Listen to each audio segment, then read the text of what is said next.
Question देखते हैं popular test series का। ये क्वेश्चन में बेसिकली दो पार्ट को मर्ज किया है, एक रोड मैप टाइप प्रॉब्लम और दूसरा एक बेसिक कॉन्सेप्ट। हम देखते हैं एल्केन के हेलोजिनेशन को लेकर के लगातार पिछले सालों में क्वेश्चन बने हैं, कितने मोनो सब्सटीट्यूटेड प्रोडक्ट बनेंगे, इन दोनों का क्यूमुलेटिव प्रोसेस है।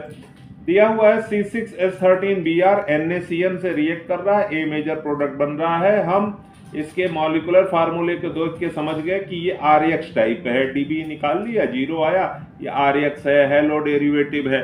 NaCN से रिएक्ट कराएंगे, साइनाइड ग्रुप Br को रिप्लेस कर देगा, न्यूक्लियोफिलिक सब्सटीट्यूशन। तो हम पहुंच गए A पे, RCN हाइड्रोलिसिस हो रही है, एसिडिक हाइड्रोलिसिस हो रही है, CN ग्रुप COOH में बदल जाता है, हमने बना लिया एसिड। एसिड को NaOH से रिएक्ट करा रहा है, एसिडिक रिएक्शन होगा, H रिप्लेस हो जाएगा, सोडियम सॉल्ट ऑफ एसिड बन जाएगा।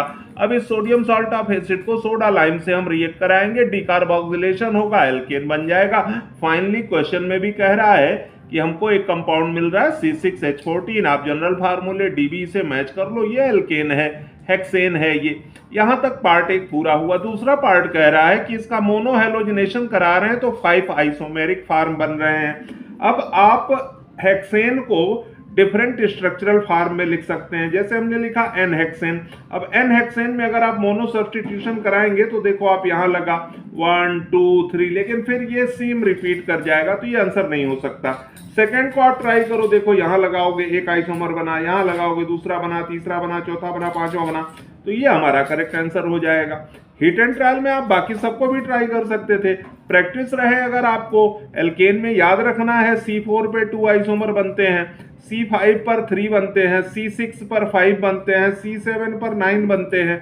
तो आप स्ट्रक्चर को देख करके और हेलोजिनेशन के टाइप के क्वेश्चन को आप बहुत तेजी से कर सकते हो। तो ये क्वेश्चन बहुत ही आसान था। देखेंगे आगे और इस तरह के क्वेश्चन।